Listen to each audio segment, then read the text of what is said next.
하나는 내가 갖고 하나는 그놈 두목한테 보내곤 했지. 아휴, 박씨 또 뻐꾸기 날린다. 저것도 정신병이야. 아휴. 타이거 박이라고 박씨가 아니라 어느 한적한 우주의 한복판. 한가롭게 우주를 유영하고 있는 이들의 정체는 우주의 쓰레기를 처리하는 청소꾼들입니다. 이들의 목적은 오직 하나. 이 고철덩어리 우주선을 쓰레기 하치 위성에 팔아서 돈을 챙기는 일이었습니다. 그런데 난파된 우주선에 난데없이 전기가 들어오고 아무도 없는 조정석 뒤편에는 하얀 공으로 가득한 이상한 밀실이 자리 잡고 있습니다. 조심스럽게 이 밀실의 해치를 열어보자 그 한가운데 살아있는 꼬마 아이가 얼굴을 드러냅니다.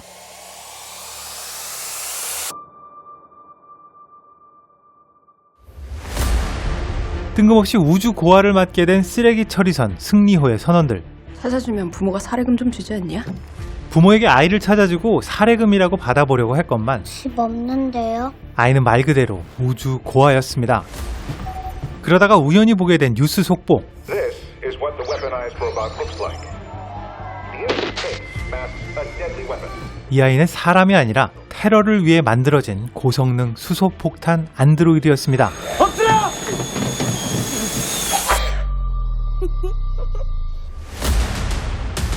인생의 밑바닥에서 오로지 돈만 보고 살아온 승리호의 선원들. 하지만 얼떨결에 발견한 여자아이 하나 때문에 팔자에도 없던 위험한 사건들이 끊임없이 일어나기 시작하는데요.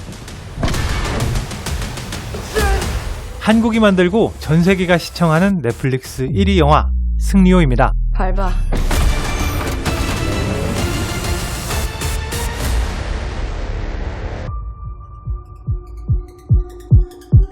요즘 여기저기서 너무 많이 소개되고 있는 영화라서 설명이 필요 없을지도 모르겠습니다. 전세계 28개국 넷플릭스 1위에 랭크된 한국형 스페이스 오페라 승리호입니다. 서기 2092년 환경오염으로 숲이 사라지고 사막화가 진행되면서 더 이상 살 수 없게 되어버린 지구. 63빌딩이 단층 건물로 보일 만큼 엄청난 마천루를 짓고 하늘 위로 향하지만 여전히 공기는 탁하고 땅은 산성화되어 갑니다. 결국 우주개발기업 UTS는 지구의 위성 궤도에 인류의 새로운 보금자리를 건설하게 되는데요. 하지만 이곳은 인류의 단 5%, 선택받은 사람만이 갈 수 있는 폐쇄된 유토피아였습니다. 우주개발이 진행되면서 우주를 떠도는 쓰레기들이 점점 늘어나고 이를 치우는 우주의 쓰레기 사냥꾼, 스페이스 스위퍼들이 등장하게 됩니다. 그리고 이 중에서 앞뒤 물불 안 가리는 가장 악랄한 사냥꾼들이 있었으니 저건 내 거다. 바로 자랑스런 대한민국의 쓰레기들, 아니 쓰레기 사냥꾼들. 그 이름이 바로 승리호입니다. 이 영화는 처음부터 넷플릭스 독점으로 제작된 영화는 아니었습니다. 2020년 극장 개봉을 목표로 250억 원이라는 우리나라 영화로서는 역대급에 속하는 제작비가 투입되어서 최소 580만 관객이 넘어야 겨우 수익을 낼 수 있는 초대작 영화였습니다. 하지만 코로나 사태로 당초 예정되었던 작년 여름 개봉이 무산되고 추석 개봉까지 어렵게 되자 뒤늦게 넷플릭스와 협상을 시작했는데요. 결국 극장 개봉을 포기하고 지난 2월 5일 넷플릭스 독점으로 공개되었습니다. 한국의 영화 제작 시스템에서 한국 감독과 배우들이 한국의 기술력으로 만들어낸 최초의 우주영화라는 타이틀이 무색하지 않게 승리호는 그 결과도 충분히 인정할 만한 부분이 많이 있습니다. 일단 이 영화는 할 건 다 합니다. SF 장르의 꽃이라 할 수 있는 세계관, 이를 사실적으로 담아낸 훌륭한 특수효과들과 우주영화 특유의 다양한 메카닉, 개성 있는 캐릭터, 배우들의 연기도 그리 나쁘지 않고요. 대화로 한번 풀어보자. 흥미진진한 액션이나 우주 추격전을 비롯해서 볼거리도 정말 충분합니다.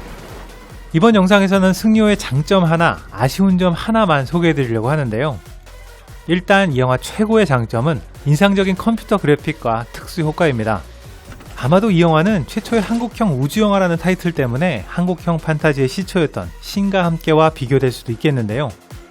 신과 함께의 그래픽도 투입된 비용을 감안하면 정말 선방한 케이스였지만 이번 승리호가 확실히 월등히 앞선 결과물을 보여주고 있습니다. 영화 초반에 위성 궤도에 진입하는 장면에서부터 압도적인 비주얼을 선보이고 있고요.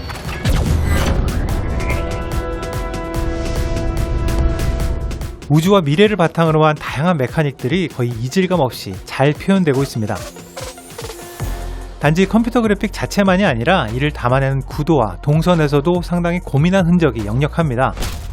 지금까지 한국의 SF 하면 떠오르는 특수효과 수준들을 고려한다면 분명 이 영화는 시각적으로 엄청난 진보를 보여주고 있습니다.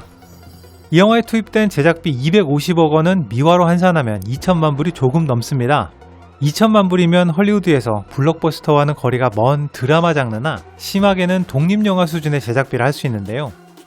스페이스 오페라 장르라는 동일선상에서 마블의 가디언즈 오브 갤럭시와 비교해보면 가오갤의 제작비는 승리호의 7배가 넘는 1억 7천만 불이었습니다.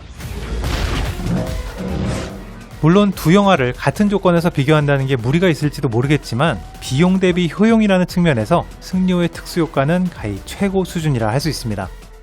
승리호의 특수효과에는 한국의 대표적인 VFX 회사 8개사가 참여해서 투입된 인력이 1000여 명 수준이었습니다. 이 정도의 인력은 한국 영화로서는 어마어마한 규모지만 헐리우드 블록버스터에는 비교할 수 없는 수준이죠. 조금 과장되게 말씀드리면 2천만 불의 제작비로 만들어낸 승리호의 그래픽은 헐리우드에서 제작한 1억 불 이상의 영화와 비슷한 수준이라 생각됩니다. 뭐야 저거. 솔직히 저는 승리호의 아쉬운 점이 무척 많았습니다. 만약 이 영화를 우리나라에서 만들지 않았다면 아마 이 영상은 단점만 얘기해도 모자랄지도 모르겠는데요. 말해. 지금 이게 다 무슨 일인지. 제가 단점이 아니라 아쉬운 점이라는 단어를 선택한 이유는 사실 이 영화가 한국 영화이기 때문입니다. 마치 첫 걸음마를 떼는 아이를 바라보는 부모의 마음처럼 그 걸음걸이가 조금 부족하고 어색하더라도 무조건 응원하게 되는 그런 마음이랄까요? 와, 내가 진짜 소름이 끼쳐가지고. 그래서 이 영화의 단점이나 부족한 부분보다는 개인적으로 아쉬웠던 부분 하나만 말씀드려야 할 것 같습니다. 이 영화에는 할 얘기가 너무 많습니다. 또 보여주고 싶은 것도 너무 많습니다. 승리호의 러닝타임은 2시간이 넘어가지만 이 너무 많은 이야기와 너무 많은 볼거리를 2시간 안에 모두 담은 것이 이 영화의 가장 큰 아쉬움이 아닐까 생각합니다. 일단 영화의 바탕이 되는 세계관을 보여줘야 합니다. 지구가 파괴되고 위성궤도에 새로운 도시가 생기고 우주에는 쓰레기가 넘쳐나고 이를 치우는 스페이스 스위퍼들이 있습니다. 여기에 4명이나 되는 메인 캐릭터를 설명해야 하고 사건의 원인이자 결말이 되는 아이를 설명해야 하고 악당이 있어야 되고 악당이 꾸미고 있는 사악한 계획도 있어야 됩니다. 거기에 이들이 한데 어우러지고 부딪히는 갈등과 사건들이 있어야겠죠. 여기까지만 해도 충분히 2시간의 러닝타임을 다 채우고도 남을 만한 이야기입니다.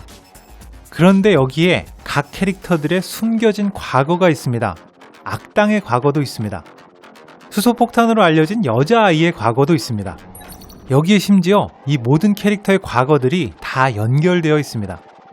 영화는 세계관을 설명하다가 갑자기 캐릭터를 보여주고 갑자기 이들의 과거가 나왔다가 또 갑자기 현재 진행 중인 사건으로 옮겨갑니다. 거기에 돈 많이 들어간 우주 장면도 보여줘야 되고요. 우주선들의 추격전도 보여줘야 되죠. 왠지 액션 장면에서 빠지면 아쉬운 슬로우 모션까지 걸어줘야 됩니다. 이렇게 할 얘기도 너무 많고 보여줄 것도 너무 많다 보니까 이야기의 변곡점을 만들어내는 캐릭터들의 감정 변화가 상대적으로 축소돼서 뜬금없이 느껴지기도 하고요. 꽃님이 보내지 말자. 훌륭한 배우들의 연기도 다소 과장된 톤으로 다가왔습니다.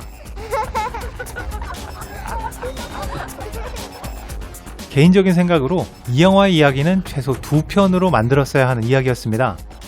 한국형 판타지 장르의 시초를 할 수 있는 신과 함께는 죄와 벌 그리고 인과연 2편으로 나누어 만들었었죠. 이야기의 뼈대가 되는 세계관과 현재 진행 중인 사건을 1편에서 다루고 2편에서는 각 캐릭터들의 숨겨진 과거와 비밀에 쌓여있던 이들의 관계에 집중했었습니다. 승리호가 만약 이런 구성을 따랐더라면 1편에서 좀 더 세부적인 세계관과 여자아이의 비밀이 밝혀지는 부분까지를 중점적으로 다루고 2편에서 각 캐릭터들의 과거와 사건의 엔딩을 좀 더 설득력 있게 다뤘더라면 훨씬 여유 있게 하지만 오히려 더 집중되게 이야기를 풀어낼 수 있지 않았을까 하는 아쉬움이 남습니다. 이 방법밖에 없어. 난 상관없어.